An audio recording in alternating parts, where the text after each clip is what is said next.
Voilà votre programme avec Spécial Auto Garage. Société de la maintenance automobile et de la distribution des pièces des rechanges et véhicules multimarques en République démocratique du Congo.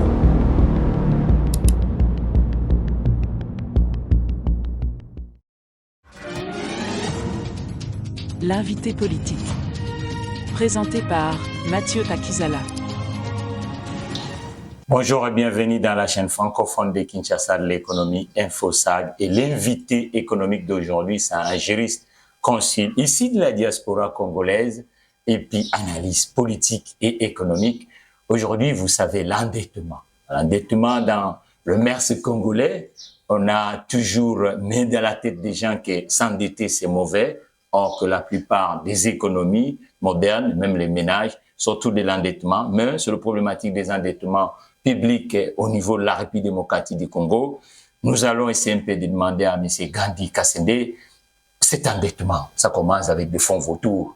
Et aujourd'hui, bonjour M. Gandhi, bienvenue à l'invité économique de la chaîne francophone de Kinshasa, InfoSag. Bonjour M. Takizala.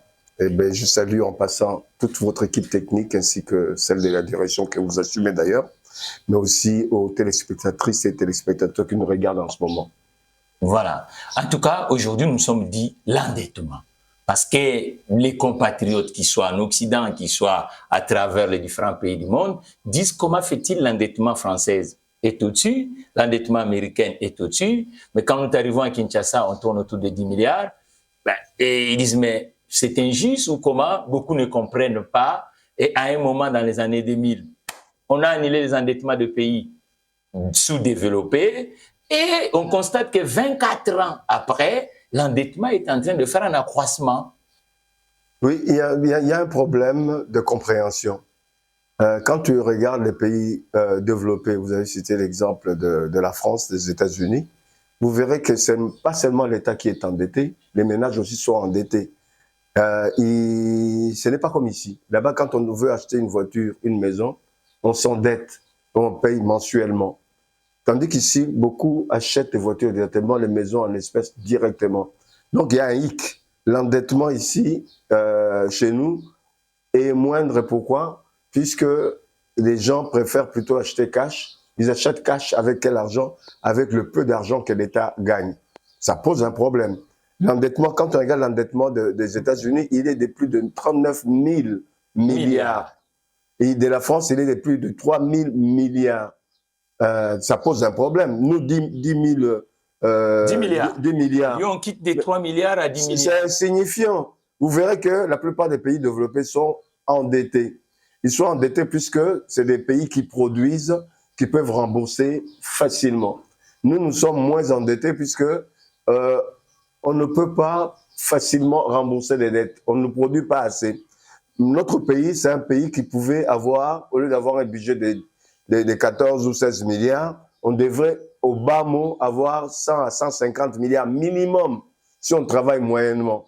Si on travaille normalement dans ce pays ici, on approcherait les plus de 500 milliards de budget minimum. Hein. D'ailleurs, on paierait nos concitoyens qui ne travaillent pas autour de $500 sans pour autant que l'État soit déséquilibré. 10 milliards pour un pays comme le Congo, en ayant plusieurs richesses de sol et de sous-sol, c'est insignifiant, c'est que ça prouve que nos dirigeants ne travaillent pas assez. Si nos dirigeants travaillaient assez, on aurait même une dette d'au-delà de 500 000 milliards, facilement. Mais comme on ne travaille pas, on se suffit de peu, donc tout le monde peut crier, en tout cas, on est surendetté. On n'est pas surendetté. Surendettement, quand le président actuel est arrivé, le pays était déjà endetté à peu près de 4 milliards. Aujourd'hui, on est à 10 milliards, puisqu'il y a eu des aides qui sont venues directement de la Banque mondiale, du FMI, notamment pour le financement de la santé et de l'école, c'est-à-dire de l'enseignement. Donc, une bonne partie de la dette chez nous, c'est l'enseignement et la santé. Ce n'était pas une dette pour payer les fonctionnaires. La preuve en est qu'aujourd'hui, comme on ne produit pas assez, comme on n'a pas produit, on a du mal à payer les fonctionnaires chaque mois. Donc, voilà le problème. Un endettement, il est bien puisqu'il aide le pays à investir, il aide le pays à se développer. Mais un endettement devient néfaste, négatif, c'est quand on prend l'argent de l'endettement, on dilapide partiellement. Les créanciers en bilatéral disent que les années 2000 vous ont facilité, ils ont compris que, comme vous dites vous-même tout à l'heure, qu'il n'y a pas une production, c'est-à-dire qu'il n'y a pas divertissement de l'activité économique, beaucoup des inactifs dans le territoire, vous dépendez uniquement des cours de matières premières où la plupart des capitaux sont aussi étrangers.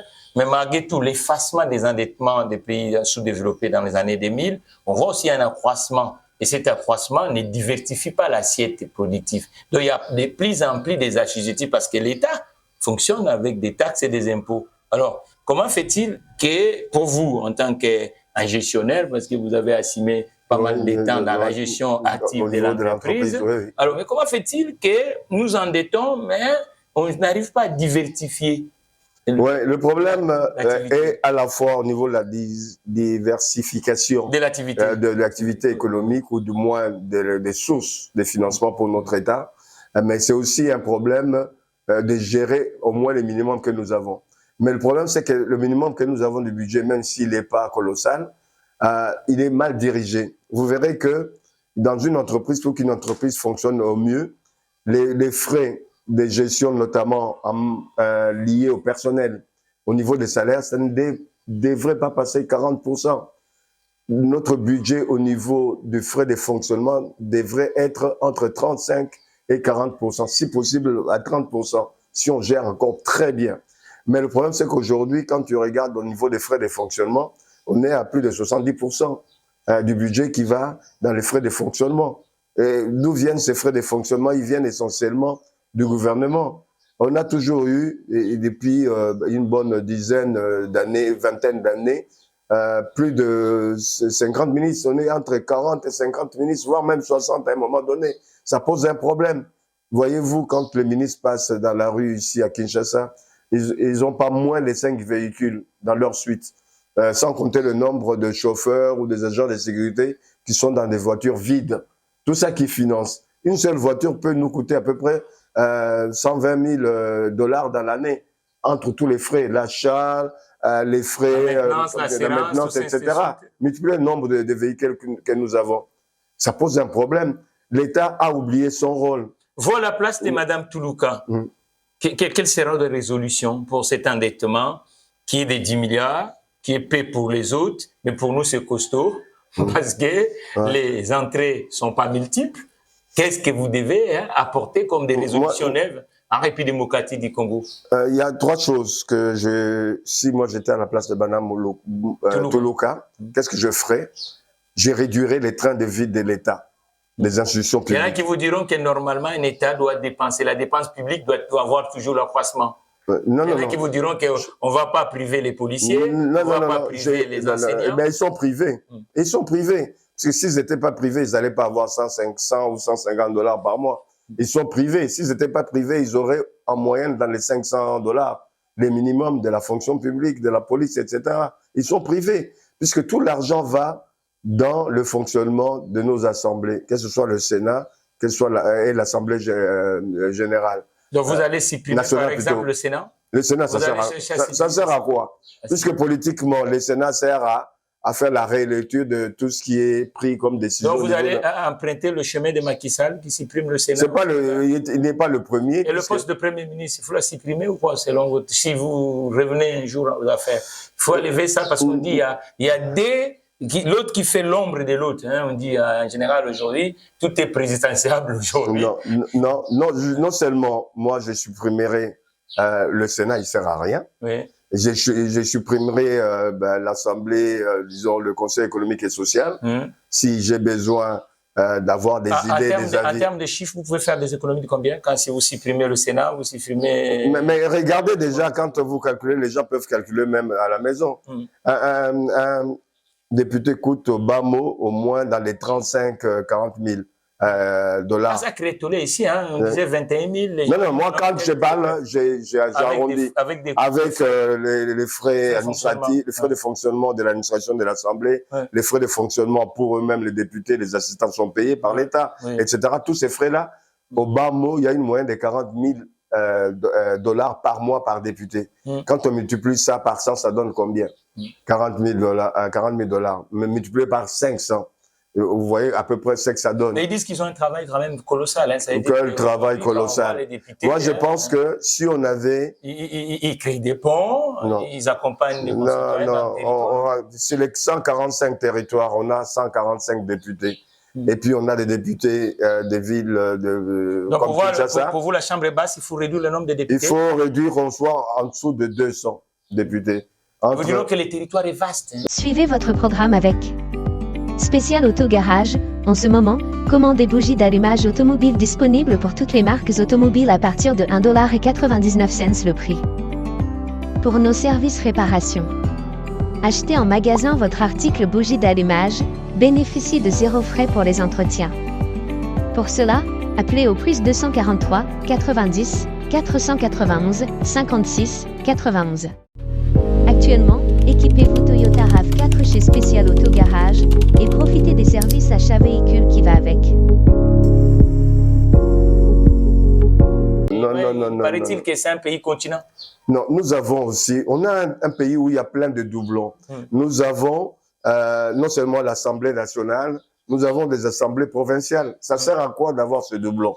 Nous avons connu cette ville de Kinshasa sans gouvernement provincial. Nous avons connu cette ville de Kinshasa sans assemblée provinciale. Mais ça fonctionnait mieux qu'en ayant l'assemblée et en ayant le gouvernement provincial. Donc, ça pose un problème. Si je vous comprends, vous allez faire d'abord des économies budgétaires pour permettre quand même à chercher un endettement et pour que les partenaires qui vont vous financer soient croire à le projet. À notre crédibilité. Donc, réduire les trains de vie, aller à l'essentiel, puisque déjà, par rapport à nous, pas par rapport à l'extérieur, par rapport à nous, les marges qu'on fera au niveau des bénéfices, au niveau de la réduction de dépenses de l'État, permettront d'aller vers l'investissement.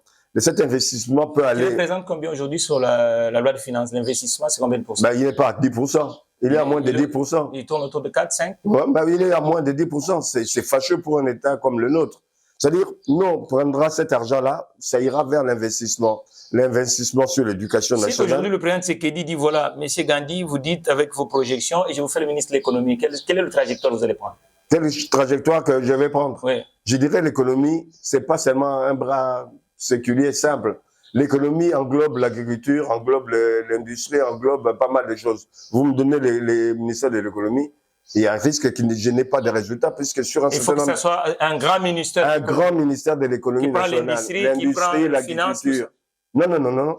Les finances, oui. Les finances, oui. Et budget, tout ça. Ou alors économie, finance et budget. Ou sinon, si on veut pas que je touche aux finances. Mais les autres vous diront qu'il y a pas mal de partis politiques. Ça veut dire que non, il ne faut pas réfléchir par rapport aux partis politiques. Il faut réfléchir par rapport au peuple. Nationale, on dit géopolitique. Quelle représentativité? Géopolitique. Il faut que les Ngala soient là, les Congos soient là. Il y a 4 groupes au Congo. Et les gens qui racontent leur vie là, moi j'en ai marre. Il y a 4 groupes, je peux dire, ethniques au Congo. Il y a les Congo, il y a les Luba, il y a les Chouaïli, il y a les Bangala. On s'en passe de ça parce qu'on dit aujourd'hui 26 non. Chacun doit être là.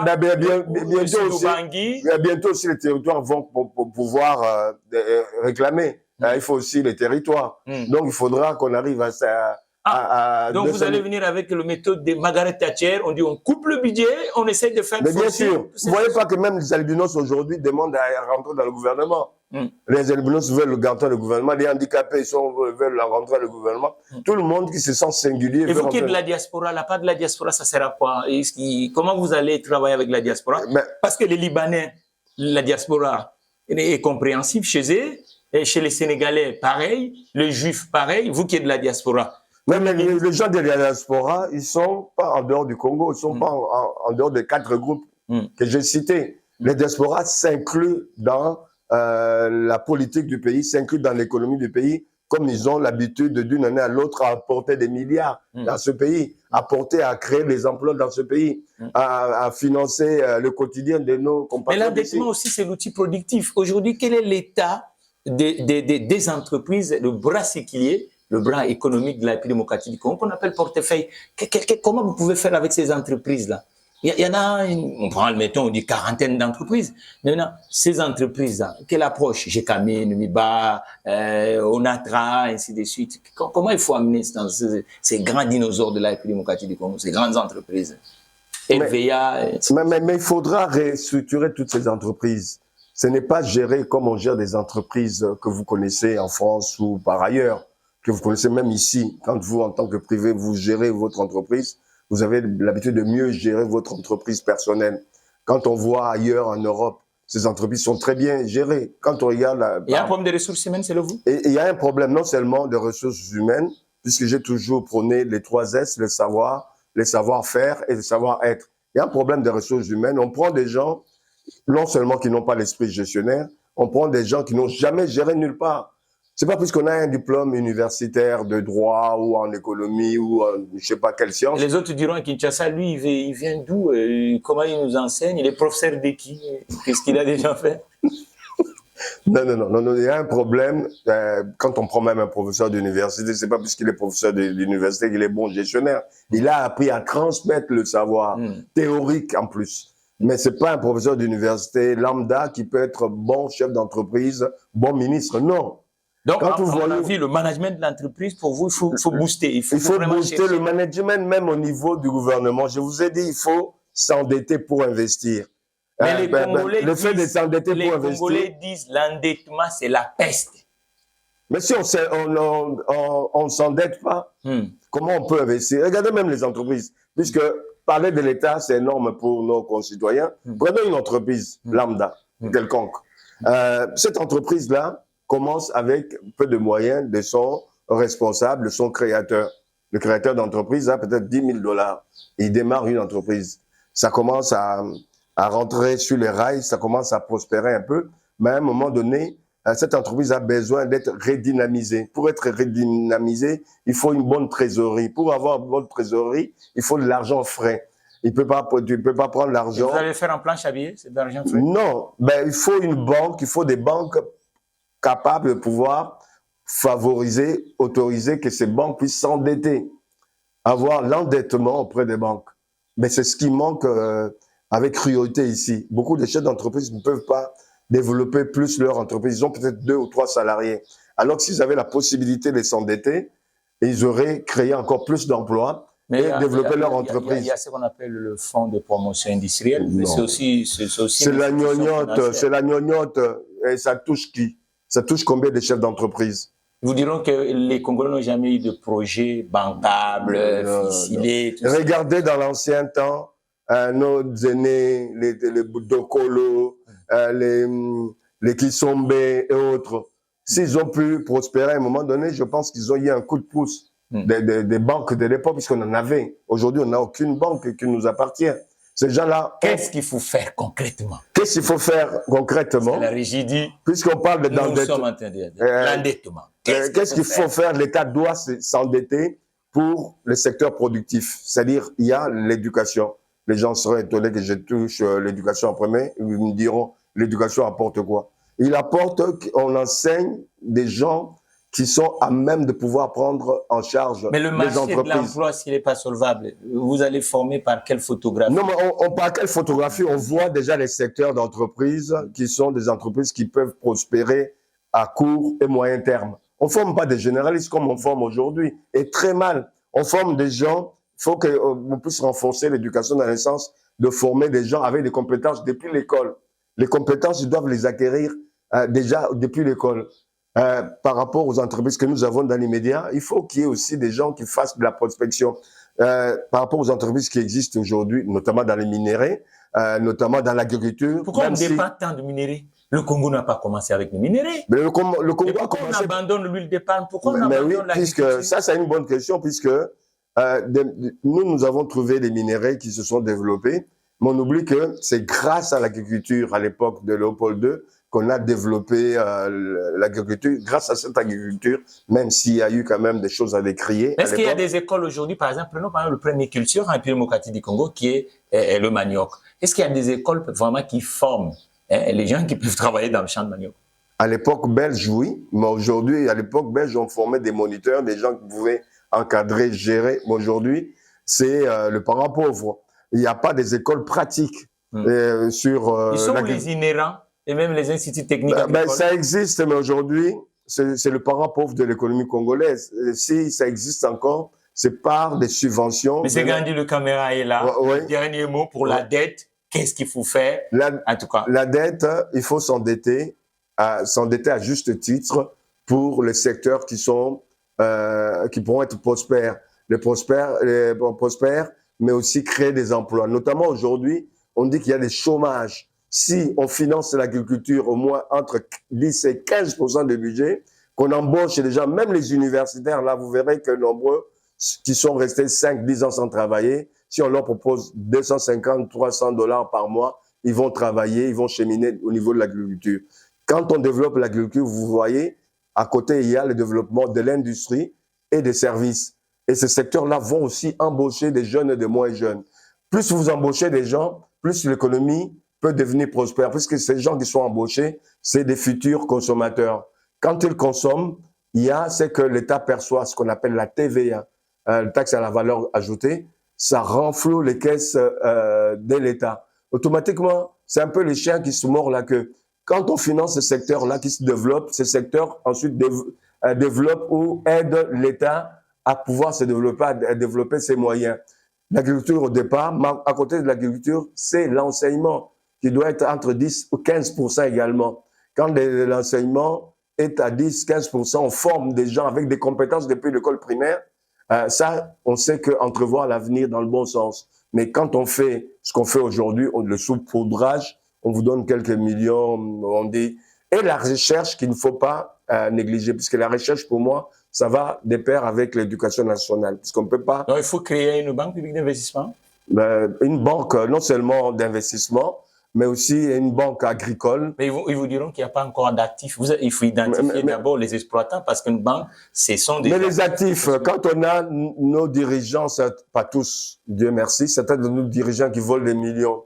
On apprend ici, on a volé 100 et quelques millions. Là, pour monter une banque, on a besoin de 100 millions pour monter une banque. On a besoin de moins de ça. On peut créer une banque d'investissement. Nous vous remercions pour l'invité économique d'aujourd'hui, cher Gandhi. Les bonnes choses ne dire pas. Oui, merci pour cette invitation que vous avez répondu. Oui, merci Prochaine à vous. occasion. Oui, à la prochaine.